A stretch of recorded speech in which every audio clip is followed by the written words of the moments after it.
उधर आरजेडी से पूर्व ग्रामीण विकास मंत्री रघुवंश प्रसाद सिंह ने कहा है कि पार्टी को सरकार में शामिल नहीं होना चाहिए बल्कि बाहर से समर्थन करना चाहिए। उनसे बात की संवाददाता हिमांशु शेखर ने।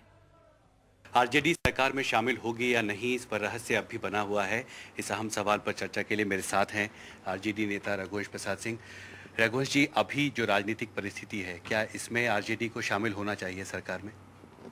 हमारी राय में बाहर से रह करके आरजेडी को समर्थन करना चाहिए। बाहर से रह करके समर्थन करना चाहिए।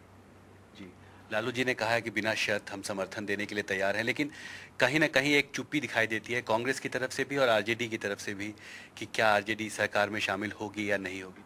तो वो चुप्पी खोलने का अधिकार हमको नहीं न है, न उतनी क्षमता है। मैं अपनी राय भर दे सकता हूँ और दे रहा हूँ।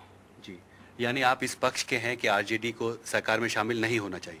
वही ना कहते हैं, सरकार को समर्थन देना चाहिए, बाहर से रह करके उसमें शामिल नहीं होना चाहिए। जी, एक बात जो आप बार बार कहते रहे पिछले 2-3 साल में कि एनआरईजीए या जो दूसरे ग्रामीण विकास की जो योजनाएं थी, इनको अच्छी तरह से लागू करने के लिए एक और टर्म की जरूरत है यूपीए सरकार को, और आपने इस काम को शुरू किया। बहुत सारा काम है जो आप ही कहते थे कि अभी बचा है, इसको करने के लिए एक और मैंडेट चाहिए। अब तो मैंडेट भी आपके पास है।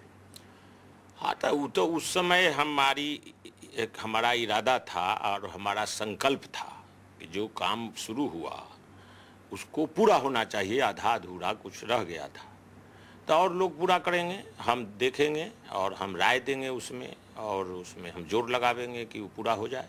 जी, पर इच्छा नहीं होती कि ये काम खुद ही करें? ये इच्छा उचित नहीं है। हम क्यों यह दावा करें कि हम ही कर सकते, दूसरे लोग भी कर सकते, हम समर्थन करेंगे उसका। तो जनता का अंततः भला करना ना उपाय है, तो दूसरे ही करेंगे तो उससे क्या हर्ज होता।